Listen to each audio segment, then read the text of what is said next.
Élection présidentielle en Côte d'Ivoire.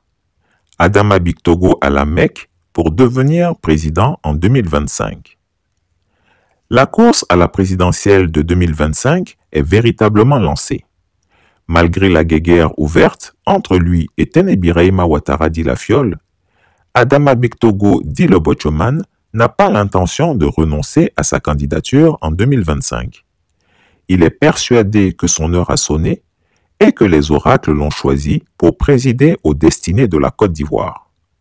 Pour lui, l'élection municipale de Yopougon était un test grandeur nature de sa popularité. Le voir battre à plate couture le fils du président Gbagbo et le candidat choisi par le président Bédié, dans ce qui est considéré comme le bastion de l'opposition à Abidjan, présage d'un destin lumineux au plan national. En effet, il se gargarise d'avoir remporté cette élection en dépit de l'opposition acharnée de son désormais frère ennemi, Tenebi Birahima Ouattara dit la Fiole, qui aurait financé ses adversaires et manœuvré auprès des partisans de son challenger malheureux à l'investiture du RHDP, le ministre Adama Diawara. L'objectif, selon lui, était que ceux-ci fassent campagne contre lui pour l'humilier et le faire battre, ce qui aurait eu pour conséquence de mettre un terme définitif à ses ambitions présidentielles s'ils étaient arrivés à leur fin. Mais heureusement, dit-il, la baraka était avec lui, ainsi que l'amour tarifé du peuple de Yopougon. Aujourd'hui, le Bochoman est plus que confiant en son destin. Il est persuadé que si Allah lui a permis de remporter la mythique commune de Yopougon, c'est qu'il le prépare à un destin plus prestigieux. Aussi a-t-il décidé d'aller à la Mecque faire une Umrah, le petit pèlerinage islamique, afin de remercier Allah le Tout-Puissant et le prier de lui donner une plus grande baraka pour 2025. Pour lui, il ne fait aucun doute que la page Alassane Ouattara est tournée et qu'il peut désormais assumer pleinement son ambition, n'en déplaise à la Fiole qui attend que le pouvoir lui tombe entre les mains comme un fruit mûr sans combat.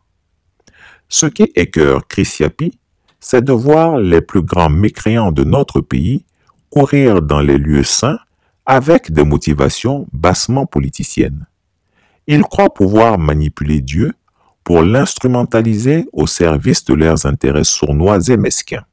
Ils sont tellement idiots qu'ils ne lisent pas les signes qu'Allah leur envoie. N'est-ce pas la même trajectoire qu'avait emprunté Ahmed Bakayoko, l'homme des boîtes de nuit d'Abidjan, grand maître de la loge maçonnique de Côte d'Ivoire et consommateur des potions fétichistes de son âme damnée, le grand marabout sorcier Awaza Bakayoko? Quel Ivoirien ne sait pas qu'Adama Bictogo ne prie que devant les caméras et les photographes? Qui ignore qu'il entretient une armée de féticheurs originaires du Burkina Faso, du Béret et récemment du Bafing? Grand consommateur de toutes sortes de drogues, d'alcool, consommateur obsessionnel de jeunes filles claires au postérieur rebondi, il trempe dans toutes les magouilles et frappe à la porte de la grande loge maçonnique ivoirienne, dont les portes lui restent désespérément closes en raison de son passé sulfureux. Franchement, qu'est-ce que la Côte d'Ivoire a fait au bon Dieu pour que tous ces bandits veuillent s'asseoir sur la tête des Ivoiriens?